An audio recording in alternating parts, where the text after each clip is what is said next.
My wife cheated on me with my brother and his friends, so I decided to get back at all of them. You know, counseling is a real challenge. Why am I required to undergo anger management? I mean, I simply acted as any ordinary man might have. I believe things could have taken a much darker turn. Granted, a number of individuals suffered, but it was a consequence of their own actions. They pushed my life into chaos, and now they're experiencing the same. So, what's the issue? My name is Hank Wilson, and I grapple with anger problems. This group counseling session is mandated by the court. I'm 35 years old, currently married with 3 children, 2 boys and a girl, whom I hold dear. Christopher, the designated group advisor, inquired why the court compelled me to be here today. Well, Christopher, it's quite a lengthy narrative. We have 3 more hours together, Christopher reassured me, so take all the time you need. I cleared my throat and commenced sharing my tale. I won't delve into the specifics of how I crossed paths with my spouse, but I can divulge her name is Crystal. At one point, I deemed her the most alluring woman in the world. It all began when I attended my brother's bachelor party. He was about to tie the knot, and we sent him off in grand style, with the inclusion of exotic dancers. After all, it was my younger brother's celebration. I shared every little detail with Crystal, wanting to keep nothing hidden from her. I didn't wish for any repercussions to befall me. The gathering was truly re-Kevinable. It commenced around 3 p.m. on Saturday and carried on until Sunday at 7 p.m. It only came to an end when the authorities entered the room due to the excessive noise. I conversed with Crystal on at least a dozen occasions during the festivities. My brother eventually tied the knot, and they embarked on their honeymoon. Approximately 3 moons passed since the celebration, and life seemed to be returning to its usual rhythm, or so I believed. Upon returning home from my occupation as a fisherman, I proceeded to the restroom and indulged in a lengthy shower. I derive immense satisfaction from my work on the docks, where we gather, converse, engage in our daily tasks, and share stories. As I was just about to step out of the shower, everything around me plunged into darkness. It seemed as though a massive vehicle had collided with me. But how in the world did it find its way into my bathroom? I struggled to rise from my place in the bathroom, yet for some strange reason, I found myself immobilized. I glanced around, and my surroundings appeared hazy. In front of me, I discerned 2 figures as my eyes gradually sharpened their focus. It was my wife and her sister. With a stern tone, Crystal uttered, "Have you been unfaithful to me?" I couldn't comprehend what was happening. I made every effort to free myself from the chair, realizing that I was securely bound with duct tape, wrapped around my ankles at least 20 times. I couldn't budge an inch. "Release me right away!"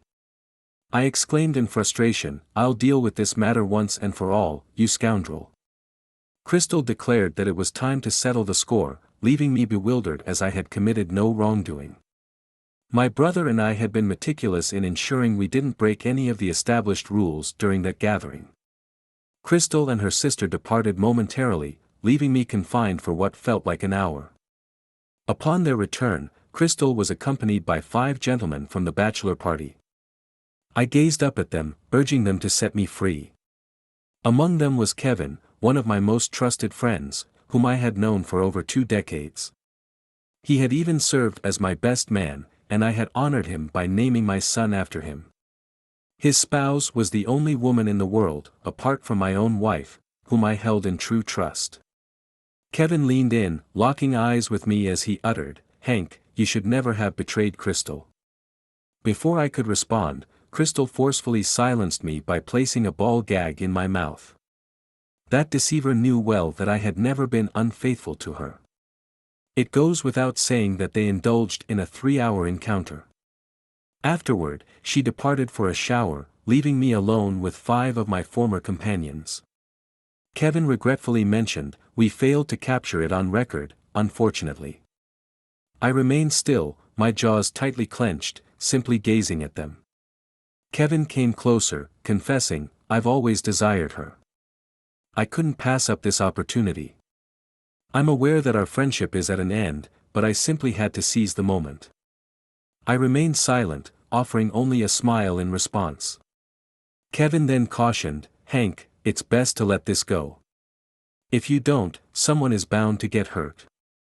Then, I was struck on the face with an object, and my consciousness returned after a couple of hours in the hospital.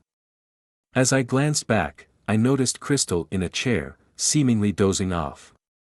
I beckoned for the nurse's attention and implored her to summon the police on my behalf. The nurse appeared puzzled, on the brink of inquiring why, but I showed her my wrists as evidence.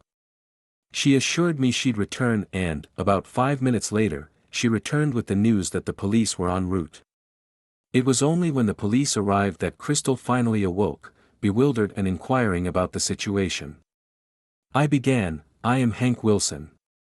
Approximately 7 hours ago, my spouse instructed several men to restrain me and subject me to a distressing experience in front of them, alleging infidelity on my part.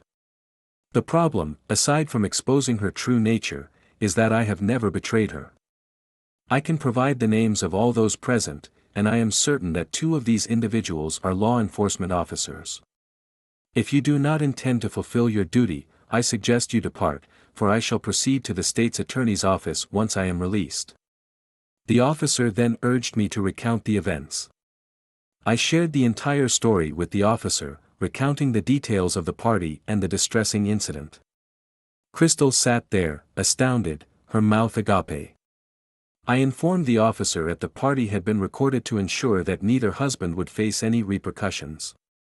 Approaching Crystal, the officer addressed her, saying, "Ma'am, you have the right to remain silent." She was charged with assault and kidnapping.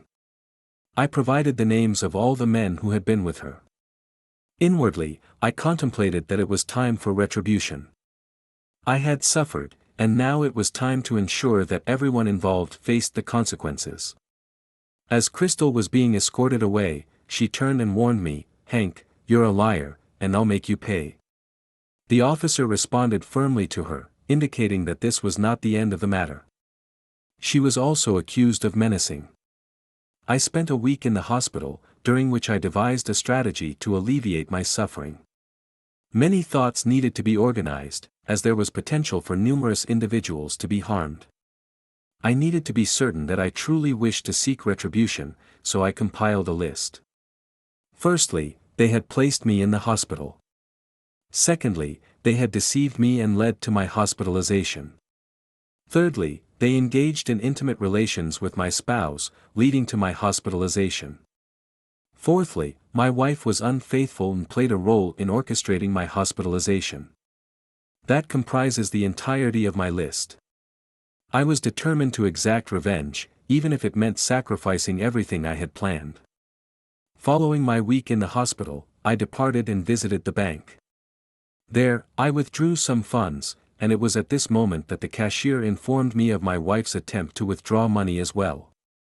She became infuriated upon discovering that her name was not associated with any of my accounts. She then returned, accompanied by her lawyer, but they were informed that even with legal counsel, her name remained absent from any of the accounts. In a fit of anger, they departed hastily. I immediately sought my brother's counsel, inquiring if he was aware of a capable attorney. Initially irate, he couldn't fathom how I could involve the law against our friends. However, as I began to recount the events of the past hour, their astonishment became evident. His wife regarded me with disbelief, branding me a deceiver. My brother, however, stood firm, asserting that I never spoke falsehoods and advising her to refrain from such allegations. In response, she insulted him, asserting that he was ignorant and advising him to keep silent. My brother questioned her sanity, baffled by her alignment with the cheating individuals. He made it clear that she should leave, emphasizing that she was dealing with her own flesh and blood. She turned away and proceeded to their chamber, retrieving her purse, announcing her departure. Facing her squarely, my brother had a final word to share. "If you choose to become involved in this matter and do not stand by my brother stated firmly, please inform me. We can dissolve this union, for you must either be with us or not." She gazed at him and exited through the door. We heard the sound of her car engine starting, and as she drove away, she dropped her wedding ring to the floor. My brother pronounced, "Let it be so," and she departed. Subsequently, we consulted with a lawyer to set my plan in motion. The following Friday commenced with fervor at 9 a.m. when my realtor erected a "For Sale" sign in my front yard, just as Crystal was departing for her workplace. Crystal exited her car in astonishment, demanding, "What on earth are you doing?"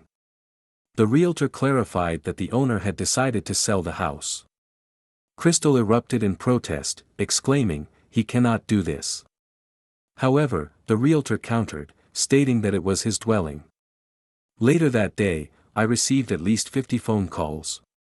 5 spouses inquired about the bewildering situation, prompting me to recount the entire narrative in meticulous detail, omitting no part. Their response was a barrage of at least 30 death threats, each of which I meticulously documented while they ranted. My hearty laughter seemed only to intensify their anger. I remain perplexed by the notion that engaging in relations with another man's wife and then facing retaliation should come as a surprise. The following day, my attorney delivered 5 sets of civil claims, each seeking $5 million in damages. I pursued legal action against Crystal, charging her with personal injury and theft of personal property. My brother, undeterred, accompanied me on this journey and experienced several confrontations with our supposed friends and family. The day of his impending trial on assault charges approached. His wife expressed a desire to converse, yet both had already made their decisions.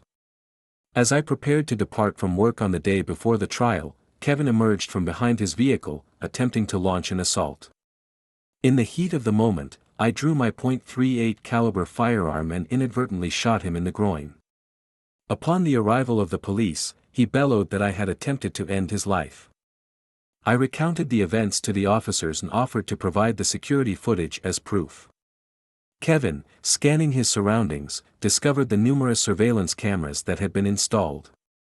The officer returned with the surveillance footage and requested to see my permit for carrying a weapon. I promptly produced it for inspection, and the officer allowed me to depart. The trial proved to be an ineffectual endeavor. The bachelor party recording not only exonerated me of any infidelity but also demonstrated that I had maintained regular contact with Crystal. Kevin and Crystal chose to face the trial together, with Crystal naively anticipating an unblemished acquittal. During the proceedings, the judge inquired of Crystal who had accused me of cheating, and she pointed to Kevin.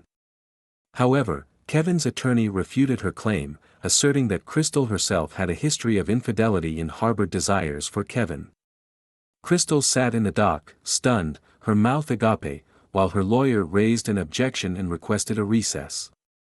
Subsequently, Crystal's lawyer approached me, appealing for my assistance. "Hank, I understand your resentment towards her," he began, "but could you consider letting her face the consequences? After all, they bound me and subjected me to the hospital, and now you want me to aid her. I could have perished, so let her face the consequences," I responded firmly. While I made my way away, Crystal approached, seeking a brief conversation.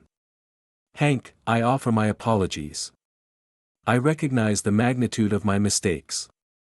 My anger clouded my judgment, and I never anticipated his deceit. Please, Hank, you're aware of my fiery temper. Somewhere deep within, I believe you still harbor affection for me. I beseech you to set aside your pride and extend your help," she implored. "Crystal, you inflicted deep wounds upon me, wounds that run profound. Nevertheless, I shall, against my better judgment, intercede on your behalf," I replied as I walked away to confer with the district attorney.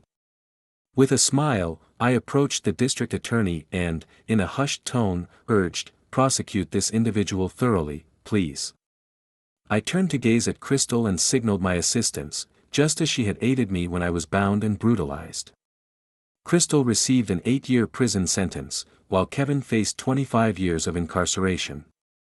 When their companions learned of these verdicts, they sought to negotiate deals. Kevin's wife, Karen, approached me following his sentencing, expressing her concern. Hank, I understand the pain he caused you and the disintegration of your marriage, but did you truly need to pursue this course? She inquired. I endured immense suffering. They bound me and your husband inflicted such severe harm that I was hospitalized for a full week. Crystal and the others left me wounded and alone, she lamented.